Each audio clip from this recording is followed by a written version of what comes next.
From the land to Grant University in Urbana-Champaign, Illinois. This is the Closing Market Report. It is the second day of May 2025. I'm Extension's Todd Gleason. Coming up, we will not talk about the commodity markets with Mike Zuzlo. He's out of the office this afternoon. Mike, of course, is with GlobalComResearch.com out of Atchison, Kansas. Instead, we'll discuss the fertilizer marketplace in detail with Josh Linville from StoneX, where he's the vice president of fertilizer. And then we'll turn our attention to the weather forecast. We'll do that with Eric Snodgrass from Nutrien Ag Solutions. In the second half hour of the program today, if you can stay with us for the whole of the hour, you'll hear our Commodity Week program where we will take up the marketplace. Our panelists for that program, recorded Thursday afternoon, included Ellen Dearden from Ag Review, Logan Kimmel from Roach Ag, and Brian Stark of the Andersons. It too is up online right now at willag.org. That's willag.org, where at the top of the page, if you'd like, you can hit the donate button. We are in the midst of the final day of our spring fund drive and sure would like to have you make a contribution at 217-244-9455 or willgive.org. And thank you. Well, lead option old crop corn finished the month of April. That happened earlier in the week, 18.25 cents higher. For this week, it was off 16.5 cents total on the weekly trade. And today, the July contract settled at $4.69 a bushel. That was 3.25 cents lower. New crop December futures closed April 4.25 cents higher. The week down 5.5 cents. But the daily trade today was up 3 cents. The settlement price for the December contract at $4.5025. Lead option old crop soybean settled the month of April 29.75 cents higher. The week down a penny and a half, and that lead option July contract for Friday afternoon settled at $10.58. It was 7.75 cents higher for the day. New crop November soybeans were down a penny for the month of April, and for the week 4.5 cents. The daily trade up 6.5 cents. November settled at $10.30.5 cents for the day. The bean meal for the day at $2.60 higher. The bean oil finished 27 cents lower. Soft red winter wheat was up 12 for the day at $5.43 in the July. The hard red at $5.28.5 in the July, up 12.5 cents. Live cattle futures in Chicago were $1.45 higher. Feeders were $2.45 higher, and lean hogs settled at $99.35, $1.17.5 higher for the day. Just a quick reminder that Mike Zuzlo is out of the office this afternoon. Josh Linville is here. We'll talk not about the commodity markets, but about the fertilizer marketplace. Thanks, Josh. Hey, can you tell me what is your title? Vice President of Fertilizer. In that position, you watch fertilizers closely, and today I'd like to talk to you a bit about the potential impact tariffs might have on fertilizers, particularly what would be imported from China. This is because the tariffs are so high on the imports from China, and it just seems that may have an impact. Of course, there's 10% tariff across the board on many things. Can you tell me what you're watching most closely? Well, when it comes to China, actually from a U.S. perspective, we have not brought in Chinese products for several years. There were tariffs put into place on Chinese fertilizers during the first Trump administration, and we saw those import flows effectively go to zero. So from that aspect, there's not really a direct correlation. We've not really seen much of a change. The whole Trump administration's war strategy, whatever you want to call it, a direct Chinese situation hasn't had much to play. But what we've been seeing is that Chinese exports have been slowing. And even though we don't do anything directly with them, the indirect effect is still in place. When you look back to that first set of tariffs that were imposed and the impact it has had across the globe on fertilizer and restructuring the industry, I suppose the flows as opposed to anything else, who has picked up a portion of what we don't import from China? Where have Chinese exports gone? And has it really, and I don't know whether you can calculate this or not, has it had an impact on world price as compared to the impact it's had on U.S. prices, and which fertilizers? Yeah. So when you look back, and the problem is for the last couple of years, you haven't seen much of anything getting exported, at least from a urea perspective. So it's been a little hard to figure out like who's the big buyer if there's nothing really being exported. But when you start to look at someone like those BRIC Alliance members, those are the folks that have been stepping up and taking a lot of it. India has been a buyer of them. Brazil has been a buyer of them. So yeah, when the U.S. cuts them off, as long as China had been still exporting the product, the global S&D doesn't really change. It just shifts these trade patterns, which had been established in the most efficient way possible. So when you put these tariff restrictions in place, it's not the overall S&D changes. It's just these supply chains start to change a little bit.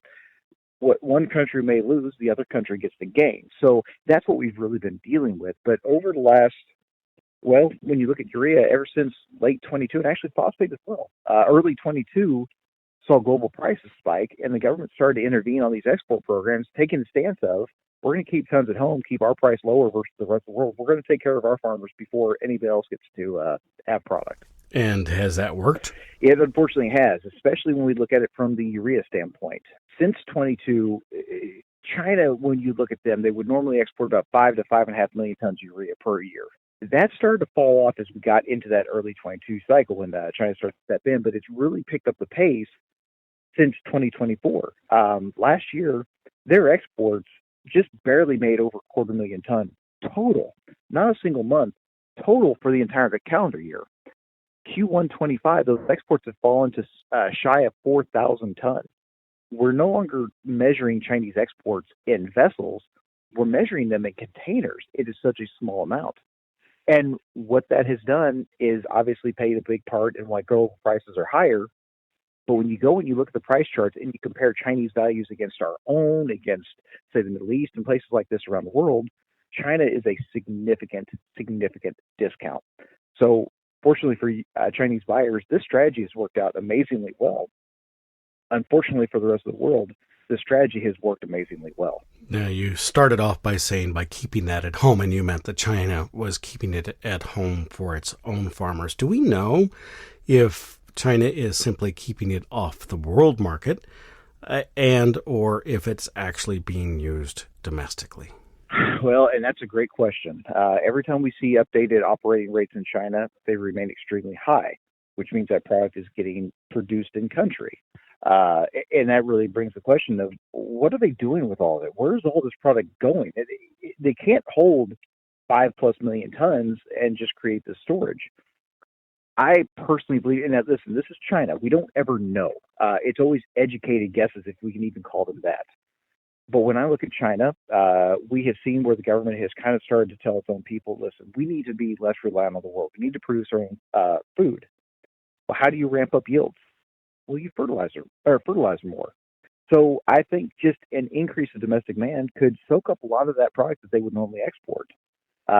We have been hearing where storage is near record highs or at or above record highs. And that has led to some speculation that we will see some exports be allowed here fairly shortly. How much, how often, how quickly, we don't quite know yet. Again, it's lock and key type information. We're hopeful they're going to start releasing some tons, but unfortunately, I don't think it's a return to normal. I think they are probably a bigger domestic demand buyer than what they were in the past. Because this urea has come off the world market and is being used in some form within China itself, has that moved the supply curve in a way that it has increased prices other than what the tariff has done? Absolutely. So Econ 101, everything goes back to a balanced S&D, a balanced supply-demand model. So we have not seen global demand fall. In fact, you can kind of count on a steady demand growth of nitrogen around the world. But we've removed a significant amount of supply. So Econ 101 says the prices, they move higher in order to rebalance that S&D. And unfortunately, it's not just been China. European production has also been suffering because of high natural gas prices. So this does not mean urea prices cannot go lower. It does not mean they're not going to continue to be volatile. They absolutely will be. But what that means is the overall price floor gets raised in that scenario. Again, we're talking with Josh Linville. He is the Vice President of Fertilizer at StoneX. We'll continue our conversation in a moment here on the Closing Market Report. A quick reminder that you can also, while you're listening to this, dial in at 217-244-9455 with your pledge of financial support. Thank you. Or you can go to willgive.org or willag.org, either one. At the top of the page at Willag, you will find a donate button. I kind of like the $120 level. We're in the last day of our spring fund drive, and we need the farm population, the agricultural listeners, to step up and make their donations right now. Thank you for doing that. Now let's continue that conversation with Josh. Thank you, Josh, for staying with us. I want to switch topics, at least fertilizer topics, that is, to DAP and MAP. Can you explain what kind of phosphate that is, and then tell me your view of it on the world marketplace?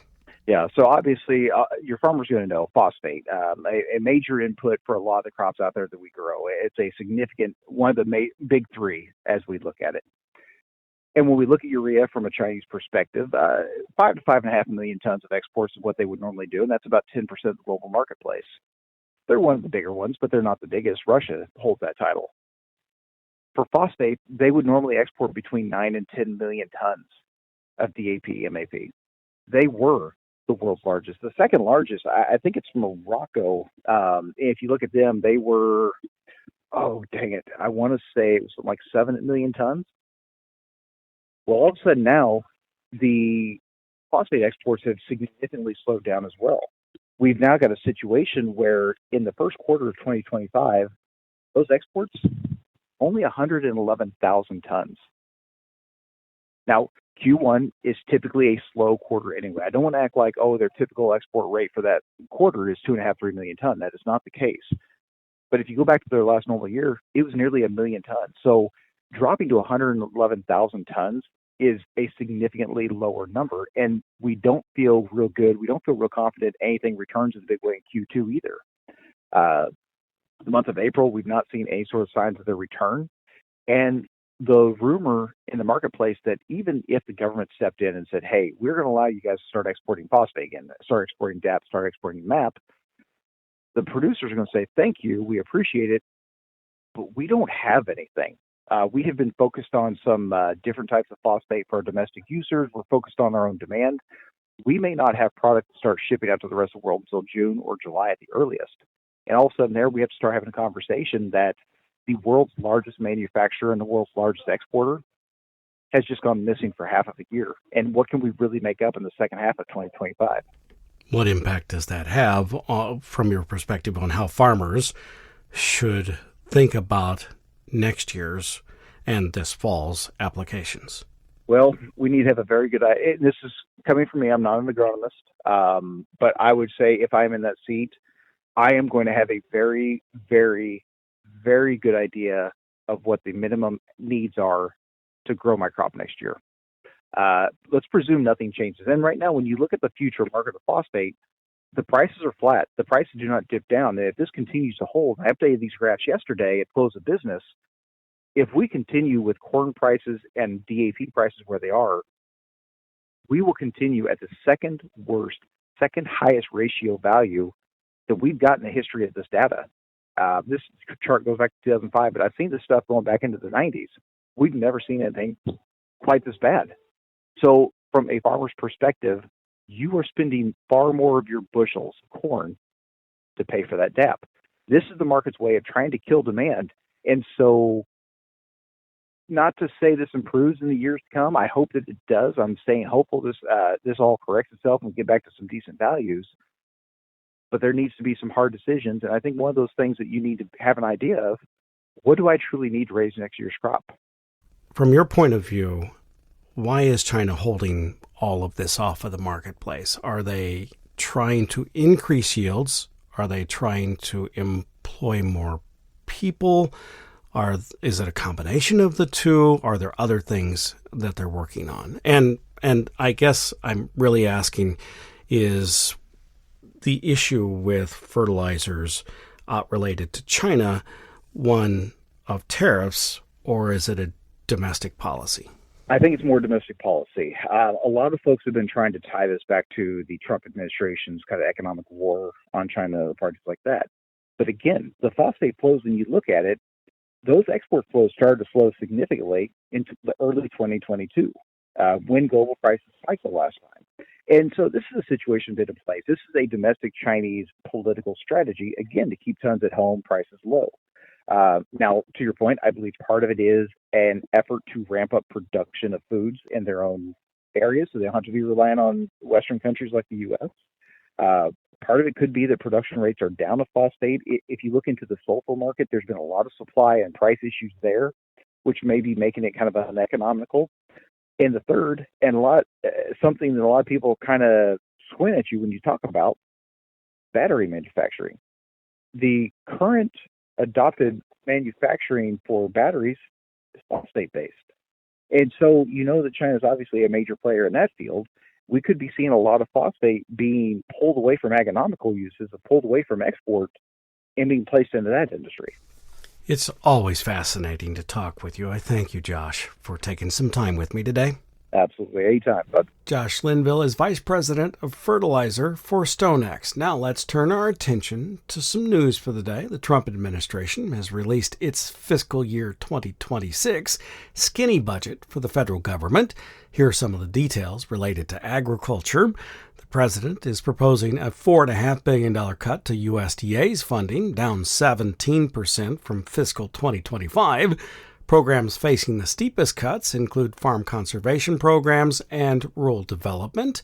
The budget includes a $15 million increase for food inspection, but interestingly does not include cuts to SNAP, or the Supplemental Nutrition Assistance Program. NOAA. The proposal aims to cut the budget for the National Oceanic and Atmospheric Administration. That's by some 25%, or $1.5 billion. On that note, let's turn our attention to the weather forecast. Eric Snodgrass is here. He's with Nutrient Ag Solutions in Daggerville. Good Friday afternoon to you, Eric. Thanks for being with us. Yeah, I don't know if it's a good Friday anymore after that news. So, yeah, well, weather is really important to the agricultural community. And I know you have been a defender of NOAA and the initial ideas that the budget would be cut, and some of those who have already taken leave and employees who have been put on leave and or let go, one of the two. But you argue that this is really important across the board to producers and farmers and those who just like to watch the weather. well, it's not just that; it's about protection of life and property, right? And so this is something that is if this ends up costing in the area of prediction, such that we now have less accurate or less timely prediction of any type of severe weather, from hurricanes to floods to drought to tornadoes, whatever it is. What we've just done is, we've cut something that was already an incredibly efficient part of the government that was doing a massive service that we had all gotten accustomed to. I mean, to be honest with you, the weather forecasting, the weather stuff is not typically something that most people just complain about all the time, like it's a terrible thing going on. So it's very frustrating. And I'll be honest, Todd, if they make massive data cuts, in other words, if we start losing data products, I don't think people quite understand how much less access they're going to have to weather forecasts and weather information. And just remember, it is the number one app checked on your phone. If we lose more of NOAA, we don't have that. My website, which I got 60,000 people on it right now, my website will go down. So will many others. AccuWeather will be changed. Of course, that's a big one. So will the Weather Channel. And so I'm a little upset because I don't understand it. Why such a massive cut is being made to such an efficient organization, in my opinion. But that's for another discussion. I hate to just say, but we'll have to wait and see. Ag-weather, WX that is, .com, if you want to see his website. I do want to stay with this for one moment because the data is important. And some will say, well, you've got the new AI models, but they're being fed by the data. Correct. That's right. Yeah. The AI model has to be trained on something. So it was trained on 70 years of high resolution, both in time and space. It's trained on that historical data. So what happens when you stop collecting it? Well, your model doesn't, it's got nothing new to go off of. There's a lot in this that I'll be honest with you, Todd, there's probably a lot in this I don't even understand, right? That I don't know what these budget cuts mean. But I would also say at the same time that if we make a change in that direction where we start to lose that data, it hurts so many different areas, and prediction and the ability to keep people safe is going to go down with it. I mean, so this also means that, the channels that everybody likes to watch, be it television, be it YouTube, be it, the Ryan Hall y'alls of the world, the folks that do all the live streaming, that severely impacted by this. So yeah, it's a bit concerning. Hey, so we left 2 minutes for a weather forecast. What's it look like? All right, here, you want it real quick, Todd? Yes, please. Massive flooding in the southern plains, and we've got more coming into that area. We then have a cutoff load that's going to linger in our neighborhood for a while. I thought we were going to blow these planting windows wide open, but there's this cutoff low that's nearby this weekend that's going to keep it a little cooler, a little wetter. I think after that, we see more wide planting windows. I think it gets warm, quite warm after this as well. Still have the summer narrative on drought. That's not gone anywhere. It's mostly a western Corn Belt, western plains, and you got to watch the Gulf of Alaska ocean temperatures to see when that's going to take shape. And Todd, that's the next 45 days when we got to watch it carefully. So planting windows are opening, but in between now and then, we still have a pesky upper level low keeping some rain in the area. Quickly on the second half of May? Well, I have no idea, Todd. To be honest, I don't. I think it's going to be something where the front half of May will look entirely different from the second half of May. And I'm just going to say this. If we start getting drier and drier in the second half of May, that is another symptom that the atmosphere has lost its movement, its motion, its momentum. And that's problematic come midsummer. And that's still going to be on my list of things to worry about until it's not.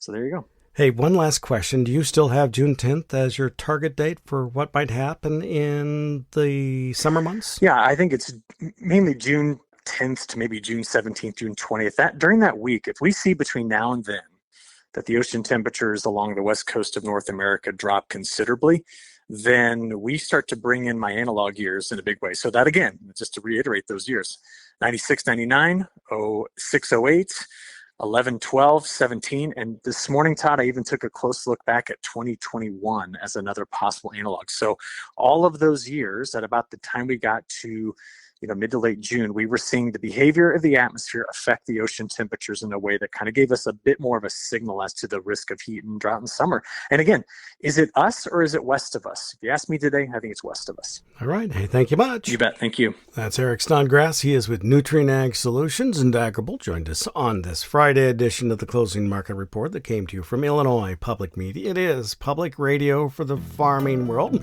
If you can stay with us for the second half hour this afternoon, you will hear our Commodity Week program. Otherwise, it'll be up online. Actually, is right now at WILLAG.org, and you can make your pledge of financial support there as well. I'm Todd Gleason.